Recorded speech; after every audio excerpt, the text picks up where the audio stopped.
A palavra do Senhor diz assim: portanto, irmãos, sejam pacientes até a vinda do Senhor. Eis que o lavrador aguarda com paciência o precioso fruto da terra, até receber as primeiras e as últimas chuvas. Sejam também vocês pacientes e fortaleçam o seu coração, pois a vinda do Senhor está próxima. Irmãos, não se queixem uns dos outros, para que vocês não sejam julgados. Eis que o justo juiz está às portas. Irmãos, tomem como exemplo de sofrimento e de paciência os profetas, que falaram em nome do Senhor. Eis que consideramos felizes os que foram perseverantes. Vocês ouviram a respeito da paciência de Jó e sabem como o Senhor fez com que tudo acabasse bem, porque o Senhor é cheio de misericórdia e compaixão. Acima de tudo, meus irmãos, não jurem nem pelo céu, nem pela terra, nem por outra coisa qualquer, mas que o sim de vocês seja sim, e que o não de vocês seja não, para que vocês não incorram em condenação. Alguém de vocês está sofrendo? Faça oração. Alguém está alegre? Cante louvores. Alguém de vocês está doente? Chame os presbíteros da igreja, e estes façam oração sobre ele, ungindo com óleo em nome do Senhor. E a oração da fé salvará o enfermo, e o Senhor o levantará. E se houver cometido pecados, estes lhe serão perdoados. Portanto, confessem os seus pecados uns aos outros, e orem uns pelos outros, para que vocês sejam curados. Muito pode, por sua eficácia, a oração do justo. Elias era homem semelhante a nós, sujeito aos mesmos sentimentos, e orou com fervor para que não chovesse sobre a terra, e por 3 anos e 6 meses não choveu. Depois orou de novo, e então o céu deu chuva, e a terra produziu seus frutos. Meus irmãos, se alguém entre vocês se desviar da verdade, e alguém o converter, saibam que aquele que converte o pecador do seu caminho errado, salvará da morte a alma dele, e cobrirá uma multidão de pecados. Louvado seja Deus. Meus irmãos, o que nós acabamos de ler é a exortação, chamado de Tiago à paciência, acompanhado de diversos conselhos, conselhos diversos, a respeito da comunhão, a respeito do viver entre irmãos, como igreja, enfim, uma advertência também à proximidade da vinda do Senhor. Não é nem preciso discorrer muito, porque isso já está claro. Irmãos, só quem está totalmente cego espiritualmente que não está vendo. O mundo que nós vivemos está caminhando para o seu fim. Cristo está às portas. Quando ele virá, pastor? Não sei. Para Deus um dia é como 1000 anos, 1000 anos é como um dia. Eu não sei. Mas nós percebemos que tudo está concorrendo para que a volta do Senhor aconteça mais cedo do que nós pensamos. Por isso devemos estar preparados. E é interessante, quarta-feira eu falei sobre flexibilidade, usando ali o exemplo do apóstolo Paulo, que disse que sabia viver em abundância, com bastante fartura, mas também aprendeu a viver na escassez. Ele aprendeu a viver momentos bons, viver tempos difíceis, mas ele disse uma coisa muito interessante: tudo posso naquele que me fortalece. Ou seja, em Cristo Jesus eu posso enfrentar toda e qualquer situação, porque a minha força não está em mim, mas no Senhor. Flexibilidade, ou seja, o crente precisa aprender a viver tanto nos dias bons, quanto nos dias maus, difíceis. Porque a vida não é só feita de bons dias, irmãos. A vida é feita de dias variados. Há semanas que são maravilhosas, há semanas que são tensas. Isso na vida material, isso na vida sentimental, isso na vida familiar, é assim. O mundo dá voltas, assim como a nossa vida. E nós precisamos aprender e ser flexíveis, entender que nem todo dia será dia de sol. E também nem todo dia será dia de nuvens, de trevas, enfim, de temporais. Não é verdade? Hoje eu gostaria de falar sobre outra propriedade muito interessante. Eu preguei sobre isso há uns 4 anos atrás, não foi esse sermão específico, mas falei desse assunto, que é sobre resiliência, tá? Ser cristão, irmãos, é ser resiliente. O que é resiliência? Tá? É uma propriedade da física, né? Onde os corpos possuem a capacidade de retornar à forma original. Quando eu preguei aqui alguns anos atrás, que eu até chamei a Gisele para vir aqui na frente, eu trouxe uma bolinha de borracha e pedi para ela apertar, pedi para ela pisar, pular em cima dessa bolinha, né? E o que acontecia com a bolinha? Quando ela apertava, ela se deformava, mas quando ela parava de exercer a pressão, a bolinha de borracha voltava à sua forma natural. Então a resiliência é isso, né? É quando algo é submetido a uma deformação elástica, mas tem a capacidade de retornar à sua forma original. Então não existe vida cristã sem resiliência, irmãos. Então, assim como a bolinha de borracha, ó, que se deforma ao ser apertada, né, e volta à sua forma inicial, eu e você em Cristo, mesmo sendo atribulados, apertados, pressionados, precisamos retornar à nossa forma original. Vamos lembrar de Jesus? O que aconteceu com Jesus lá na cruz do Calvário? O texto de Isaías 53 fala que ele foi o quê? Moído. Ele foi moído. Irmãos, Jesus foi dilacerado no Calvário, antes mesmo do Calvário. Seu corpo foi totalmente dilacerado, desfigurado, porém, a sua forma original não foi afetada. Mesmo sendo humilhado, olha só, desfiguraram Jesus fisicamente. Espiritualmente, ele foi oprimido, porque ele recebeu a culpa do nosso pecado. Um peso horrível sobre ele.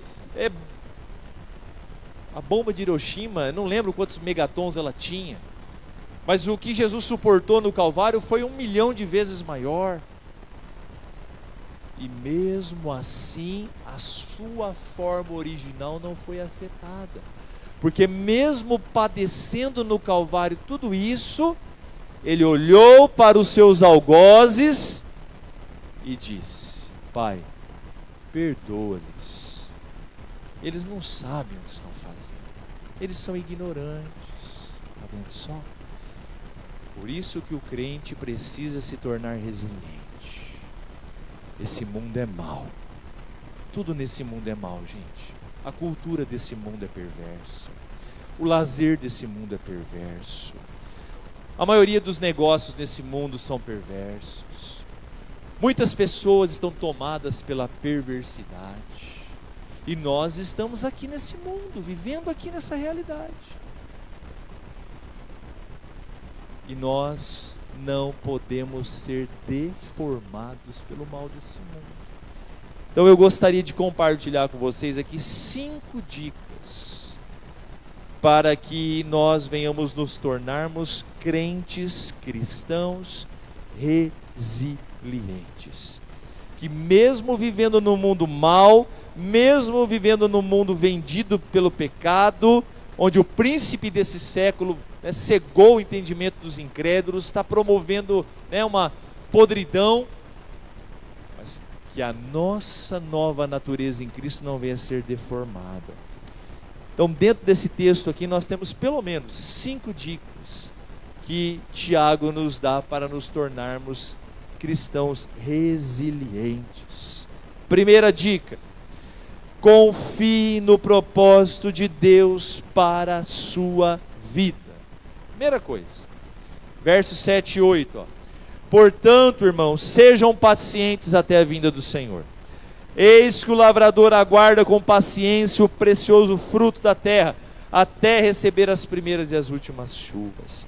Sejam também vocês pacientes e fortaleçam o seu coração, pois a vinda do Senhor está próxima. Então, qual que é o maior propósito de Deus para a minha e para a sua vida? Qual é? Ficarmos ricos financeiramente? Esse é o maior propósito de Deus para nós? Você acredita que é isso? Não. É pecado ficar rico? Não. É pecado ter dinheiro? Não é pecado nenhum. É pecado querer melhorar de vida? Não. Mas esse não é o maior propósito de Deus para nós. O maior propósito de Deus para nós é que nós venhamos viver a eternidade junto dele. Esse é o propósito maior de Deus para mim e para você, a eternidade com ele. Tanto é que nós já nos tornamos cidadãos do céu, ou cidadãos do céu aqui, desse mundo. Olha que coisa especial. Esse é o maior propósito de Deus para mim e para a sua vida. Não é outro. Existem outros bons propósitos, existem outras situações e esferas da vida que Deus quer nos usar, mas o maior propósito de Deus para a humanidade é salvar o homem, livrá-lo do poder do pecado, santificá-lo por meio do seu Filho amado e fazer desse homem um cidadão do céu. Esse é o maior propósito. E é interessante que Tiago usa o exemplo do lavrador. Por quê? Quem aqui é agricultor? Levanta a mão. Tem algum agricultor aqui? Ninguém, olha só, incrível, né? A gente está em São João e não tem nenhum lavrador aqui, né? Mas, ok, a maioria aqui sabe como funciona ou tem familiares que são, né?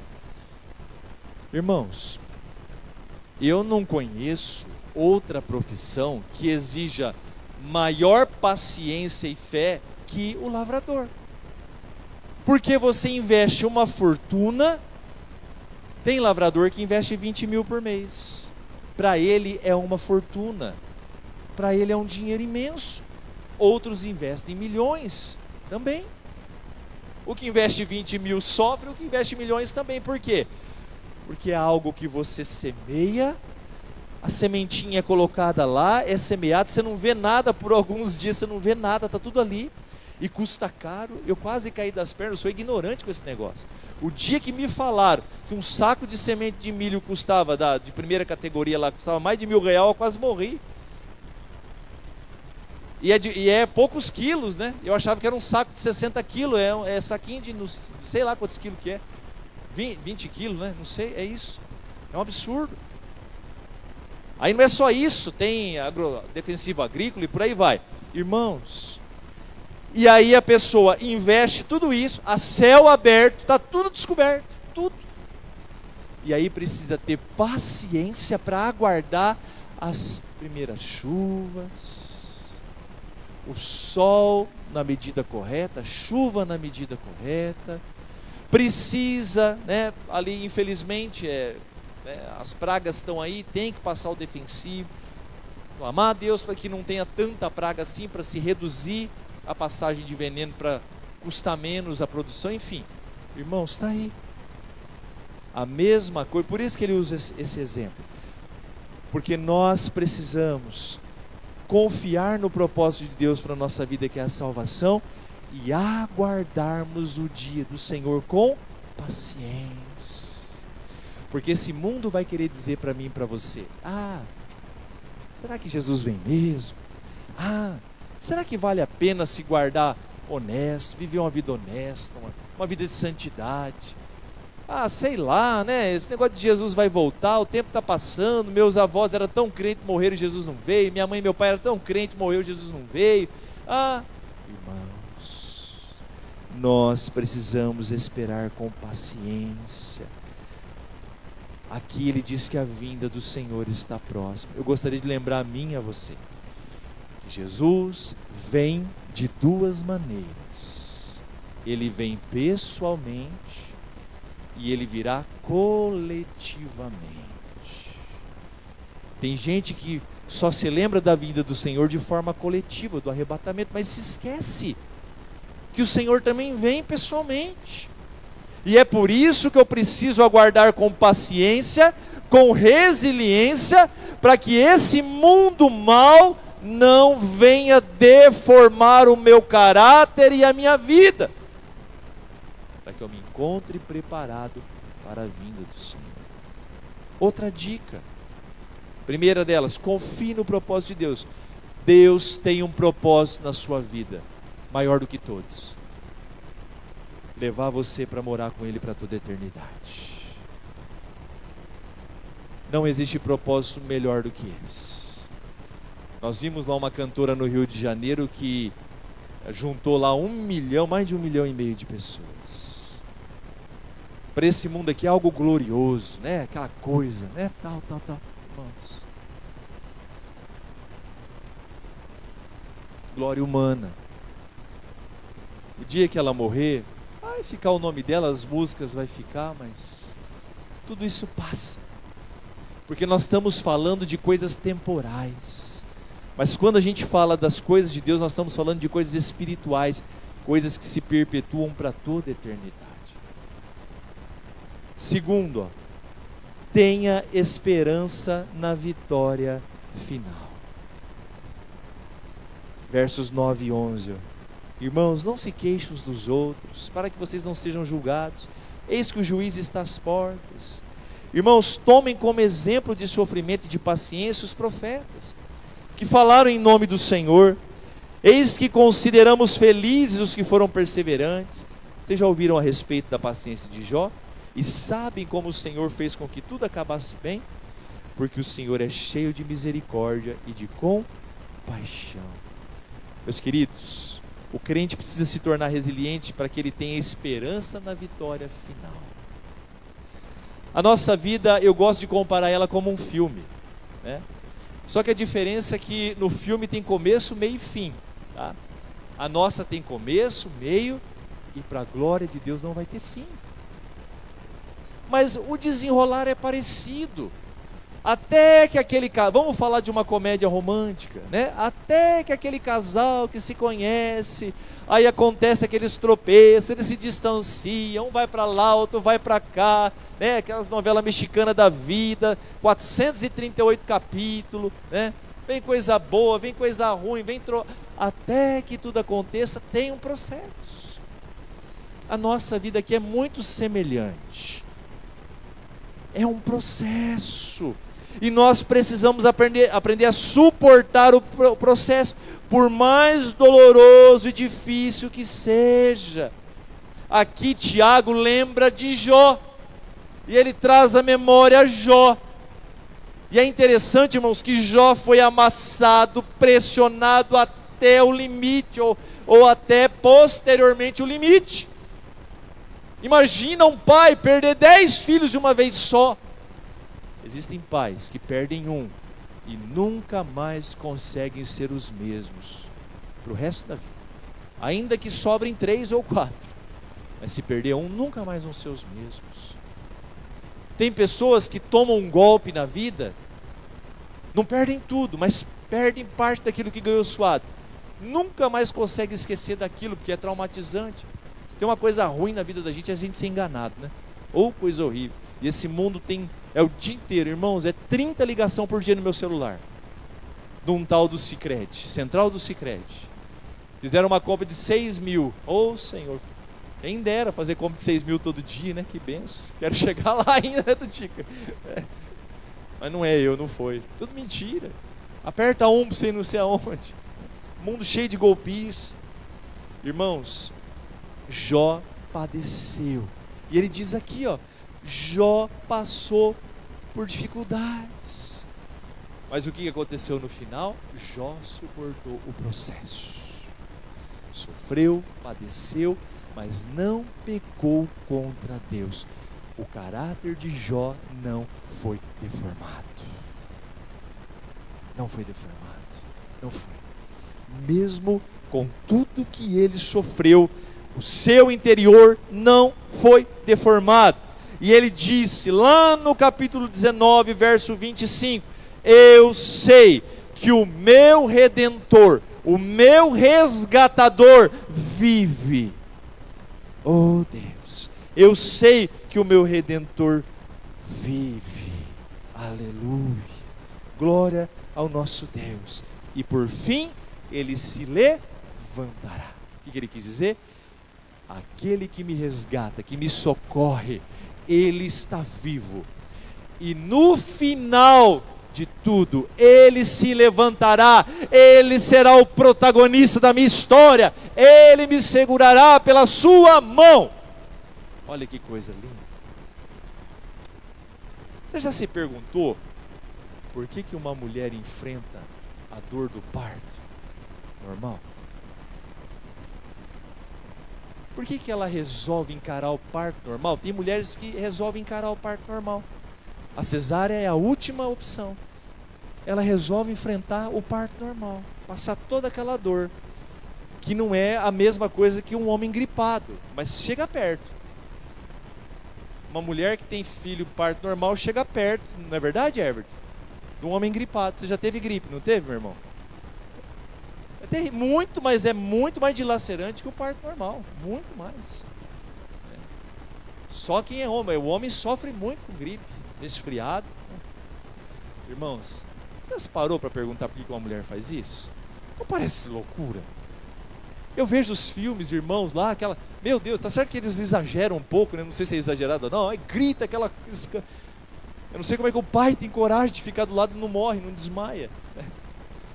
Irmãos, por que uma mulher faz isso? Porque no final, quando aquela dor passar e o processo, ela suportar todo aquele processo das contrações, das dores, né? O que vai acontecer? Aquela criança esperada, aguardada lá por 8, 9 meses, enfim, aquela criança será colocada nos seus braços. Pergunta para uma mãe que passou por isso, quando o nenê vem para o braço dela e mama pela primeira vez, se ela lembra da dor que ela passou. Ela vai lembrar depois, lógico, mas ali, quando ela pega aquele bebezinho, olha assim e tal. Irmãos, nós precisamos ter esperança na vitória final. Essa vida aqui é como o processo do parto. Tem as dores, tem as contrações, existem dificuldades, angústias, mas nós precisamos entender que para o crente a vitória final já foi decretada. Nós já somos mais do que vencedores por aquele que nos amou até a morte e morte de cruz. Resiliência, suporte o processo. Não larga da mão de Jesus. Não larga da presença de Jesus por nada. Outra dica para um cristão se tornar resiliente: primeiro, confie no propósito de Deus.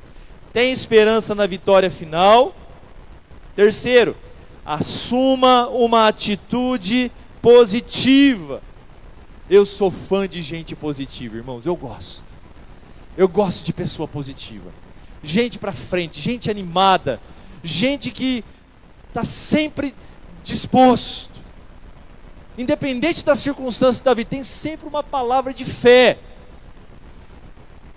Não é esse positivismo, né, que vem, tem raízes também aí nessas religiões, né, nessas heresias, não é esse, né, positivismo de energia positiva, negativa, não é isso não. É o positivismo que vem da alma, que é centrado em Cristo. Assuma uma atitude positiva, a mesma atitude positiva que a gente via em Josué e em Calebe, por exemplo, quando foram mandados para espiar a terra. Foram 12, os 2 e mais 10, chegaram lá, olharam a terra, realmente, como diz o pastor Laércio, os cachos de mandioca era desse tamanho. O pastor Laércio uma vez pregou, os cachos de mandioca, ele inverteu, os cachos de uva era grande, é tudo bonito, a terra manava leite e mel, as tamareiras frondosas, produzindo, irmãos, coisa linda. É lá onde o Estado de Israel está hoje mesmo, naquele mesmo lugar. É a terra que Deus deu para o seu povo. Meus irmãos, quando chegou na hora de dar o relatório para Moisés, que tragédia. Os outros 10 falaram, terra produtiva, bonita, tudo maravilhoso, mas tem um problema. Ixi, os habitantes que moram lá, ó, são uns homens grandão, são uns gigantes. Eu acho que é um pouco de conversa, irmãos.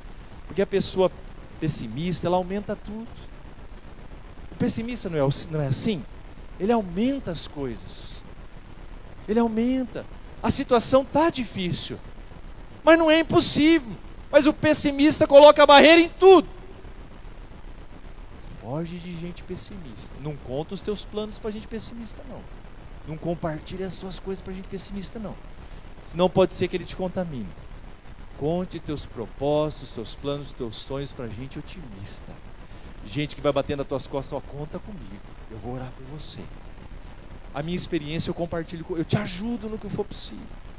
Irmãos, os 10 foram unânimes.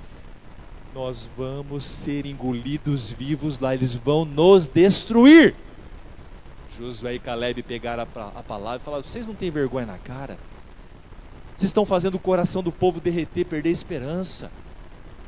A terra é boa, é maravilhosa. Vamos para lá, vamos marchar para lá e vamos tomar a terra que o Senhor nos deu por herança. Olha, irmãos, se eu tivesse lá, o coração pega fogo.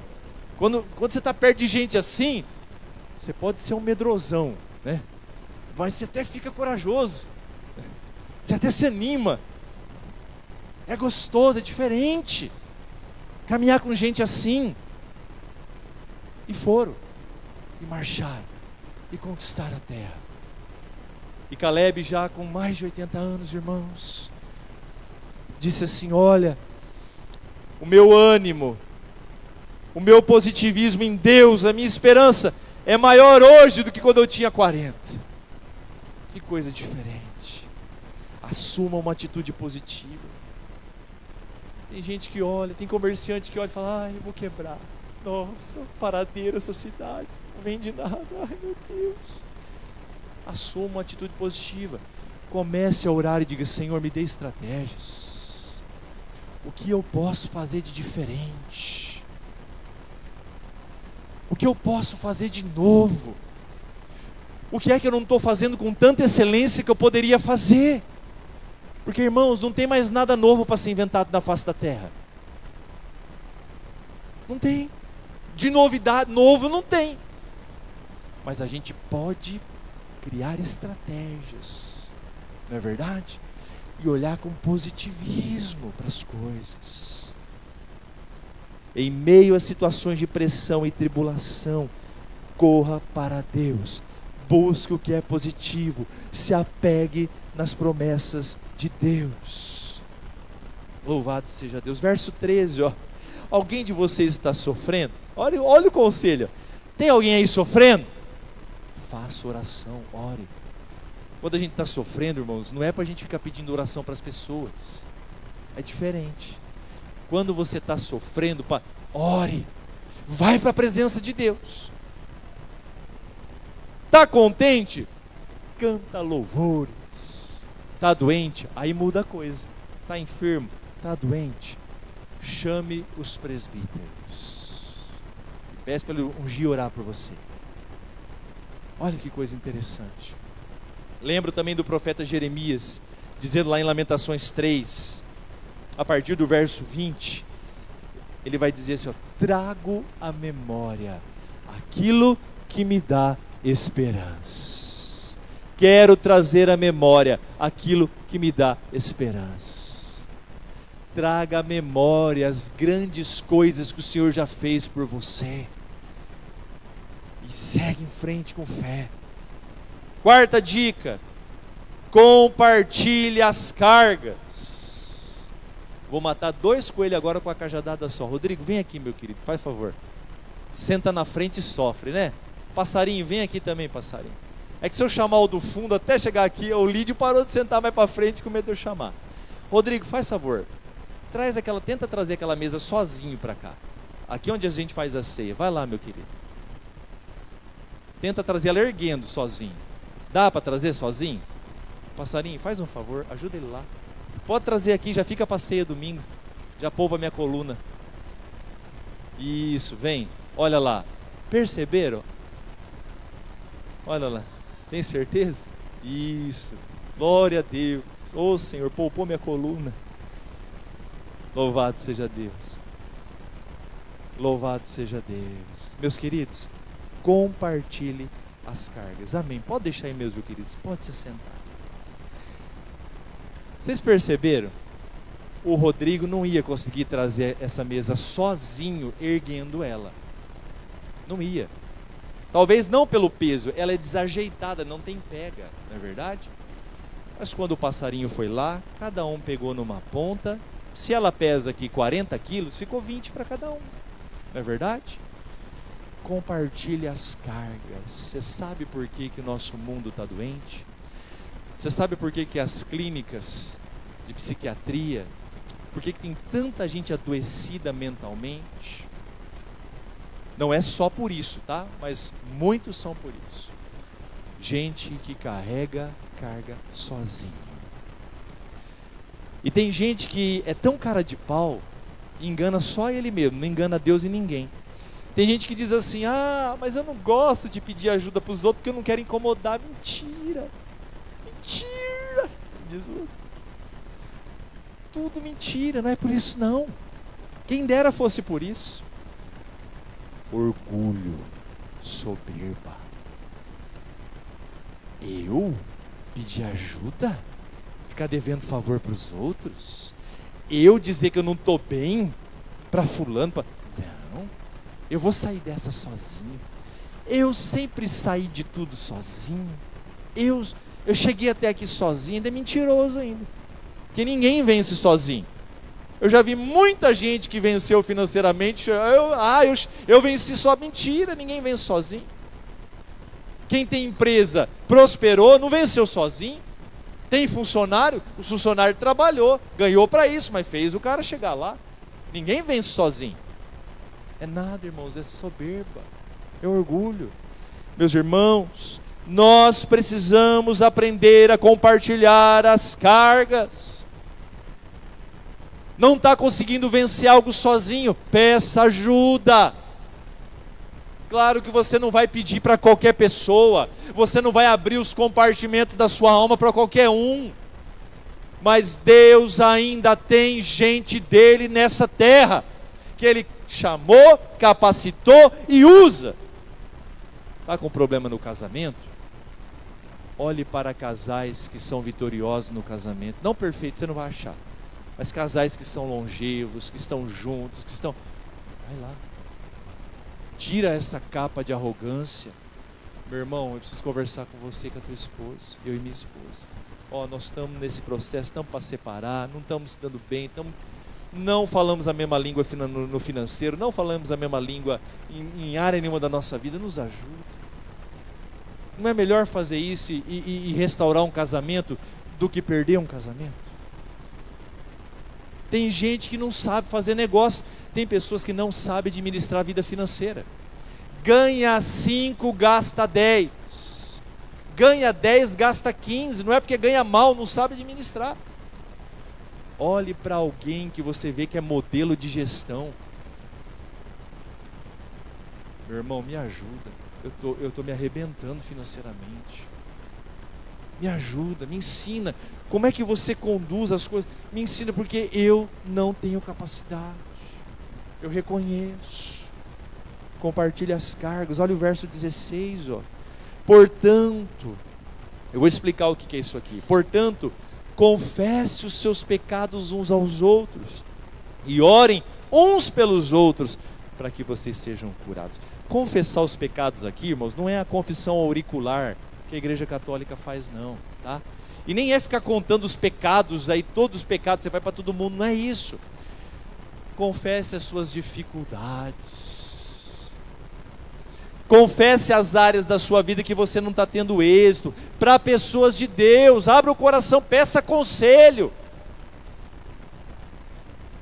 Só assim você vai vencer na sua vida.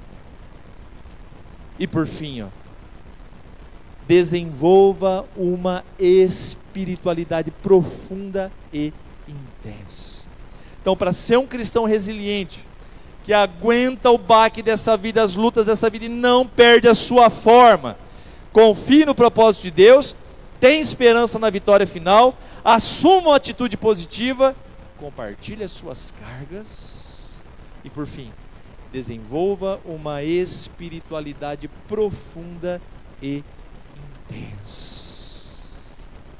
Seja um crente espiritual. E aí a palavra que o nosso querido diácono Deonir vem para testificar.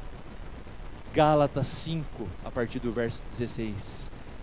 Vai fazer ali o contraponto, o paralelo entre a carne e o espírito, a diferença entre o crente espiritual, quem anda no espírito e quem anda na carne.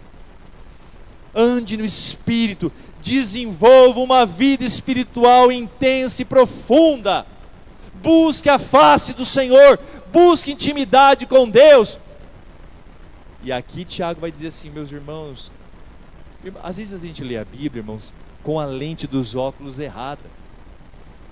A lente dos nossos óculos, né, graças a Deus eu não preciso disso. Mandei fazer só para tirar foto lá quando eu leio o livro. Eu não sou jovem ainda, mas enfim, o que eu estava lendo. A lente dos óculos tem que ser ajustada para cada um.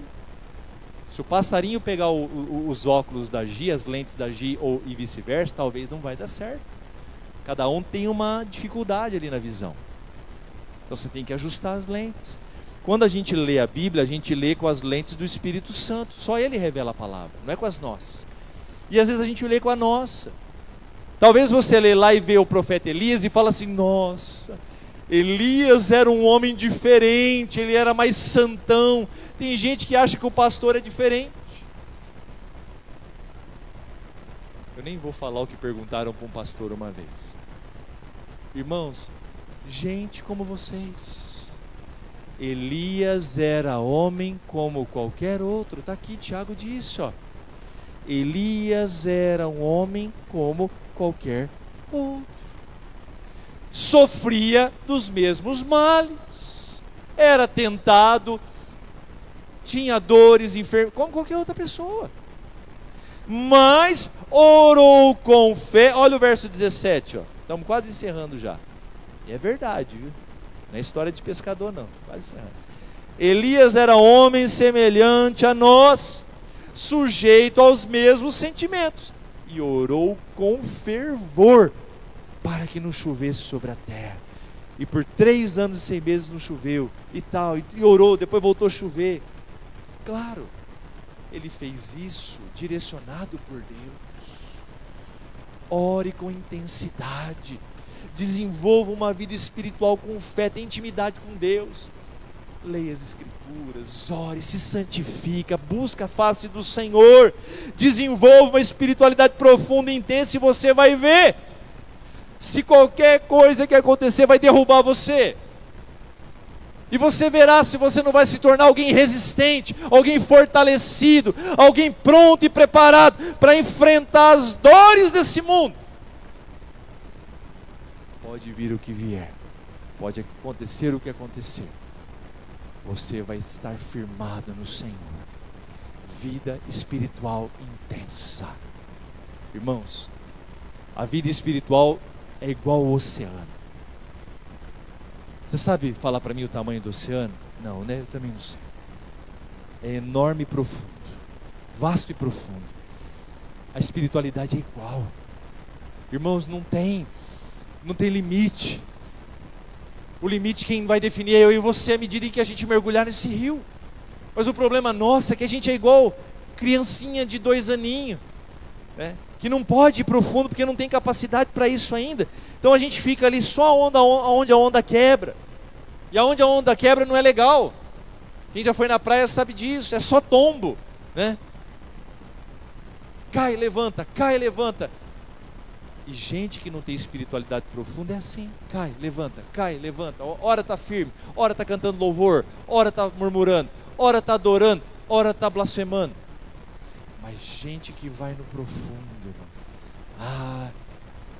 esse esse experimenta as maravilhas do céu de Deus. Vamos ficar de pé?